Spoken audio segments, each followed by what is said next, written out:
Welcome to Tripura Info News Update. An important delegation is arriving today. Citizens and activists have gathered at the DWS office to submit an 8-point demand, highlighting important issues affecting public life. The primary demand includes the urgent launch of all irrigation projects in the state, ensuring better water supply for agriculture and drinking purposes. Protesters argue that the delay in these projects is severely impacting farmers and rural communities.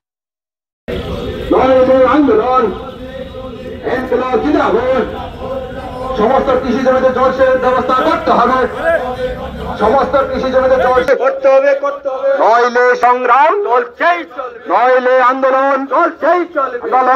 লড়াই চাই, এই লড়াই করবে কে? আমি আমার জবাব চাই, জবাব তোমাকে দিতে হবে। অভিনয় বন্যা ক্ষতিগ্রস্ত প্রকল্পটি তার মেরামত করতে হবে।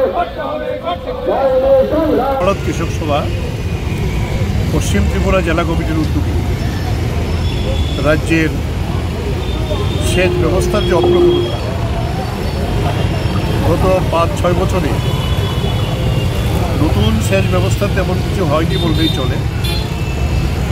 পুরনো যে এলআই স্কিমগুলো ছিল, ডিপ টিউবওয়েলগুলো ছিল, মিনি ডিপ টিউবওয়েলগুলো ছিল, এটা একটা অংশ আগের থেকেই মেরামতের অভাবে চাষ সেচের অযোগ্য হয়ে পড়েছিল।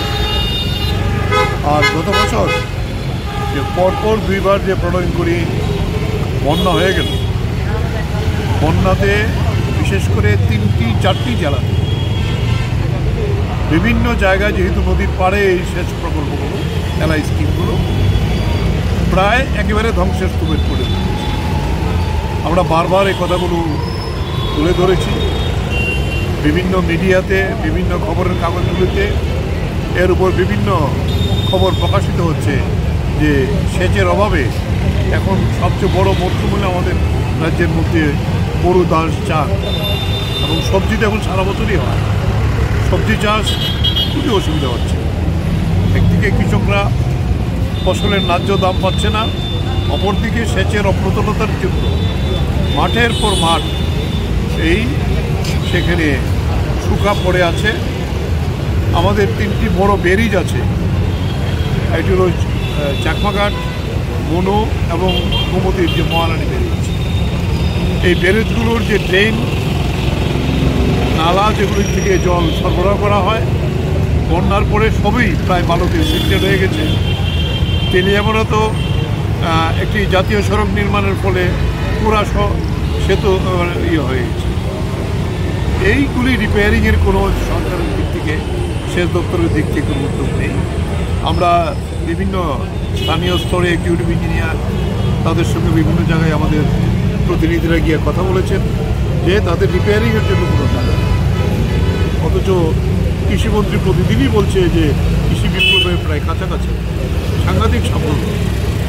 কৃষকরা নিজের জীবন বাজি রেখে কাজ করে, ফলে সেই জায়গায় দাঁড়িয়ে এই সেচ প্রকল্পগুলো হইল কৃষির প্রাণ এই রাজ্যের মধ্যে। এখন কিছু সেখানে সোলার পাম্পের দিয়ে কি পিএম কুসুম যোজনা বলে একটা যোজনা হয়েছে, সেই যোজনাতেও টাকা দিতে হয় একটা অংশের। তারপরও যদি বিরাট দলবাজি। প্রকৃষ্ট উদাহরণ সোনামুড়াতে একজন কৃষক, তিনি অনলাইনে ফর্ম ফিল আপ করেছিলেন, পাম্প বোরিং হয়েছে, সোলার প্যানেল লাগিয়েছে। এরপরে গিয়ে দেখা গেল যখন সোলারের কাজ করছিলেন, গ্রামের প্রধান গিয়ে বলল আমি কেন জানলাম না, এটা অনলাইনে ফিল আপ করেছে, দপ্তর স্যাংশন করেছে। তাহলে এই যে চূড়ান্ত দলবাজি পিএম কুসুম যোজনা নিয়ে, যাতে কিছু অন্তত ছোটোখানে অন্তত 5-10 খানি করা যায়, এরকম মিনি গরু, অয়েল গরু, এগুলো ব্যাপকভাবে করা, এই সমস্ত 8 দফা দাবি নিয়ে সারা ভারত কৃষক সভা এর আগে বিভিন্ন প্রতিনিধি পর্যায়ে বিভিন্ন জায়গাতে ডেপুটেশন দিয়েছে। আজকে রাজ্যের চিফ ইঞ্জিনিয়ার সেচ দপ্তরের সেচ এবং বন্যা কল্যাণ দপ্তর, ওনার কাছে পশ্চিম জেলায় ঠিক করেছিলেন গণডেপুটেশন করার।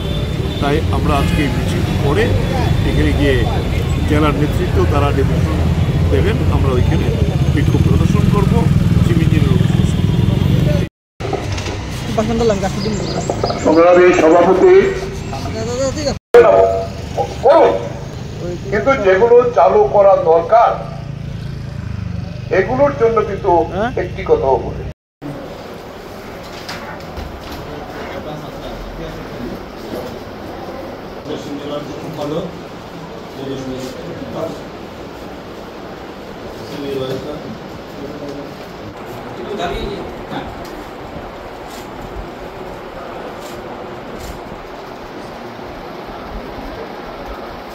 Subscribe to Tripura Info and press the bell icon so that you never miss any latest updates and news on Tripura.